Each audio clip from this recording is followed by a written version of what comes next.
د کم عمر جینۍ چې د بدکارۍ ویډیوګانې راغلي دي، که تاسو هم د دغه بدکارۍ ویډیوګانې کتل غواړئ نو تر اخره راسره پاتې شئ. په دې ویډیو کې درله ټول معلومات درکوم.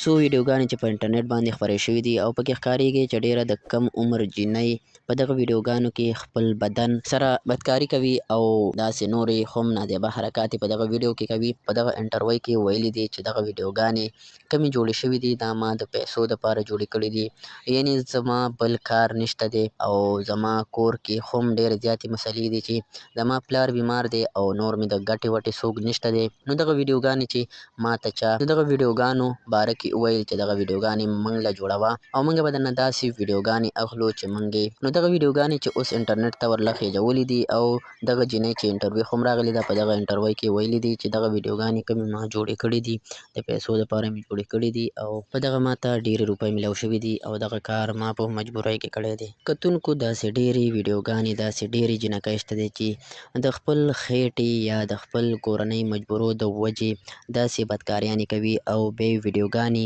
په انټرنیټ باندې خپرېږي. دغه یو جینۍ چې دغه ویډیوګانې اوس انټرنیټ ته ختلي دي او ډېره زیاته خفه ده په دغه کار باندې.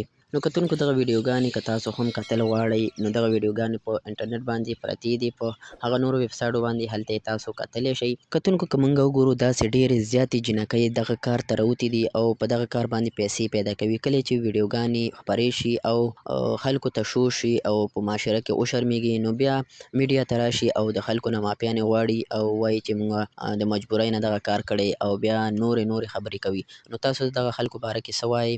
خپل رایه په کمنټ کې شریکوئ. کتونکو معلومات تر دغه ځایه پورې ول. که ویډیو هم تر اخره پورې کتلي وي ویډیو لایک کړئ او که چینل ته نوي راغلي یې نو چینل هم سبسکرایب کړئ. د ویډیو کتلو مو ډېره مننه کوم. تلي وي ویډیو لایک کړئ او که چینل ته نوي راغلي یې نو چینل هم سبسکرایب کړئ. د ویډیو کتلو مو ډېره مننه کوم.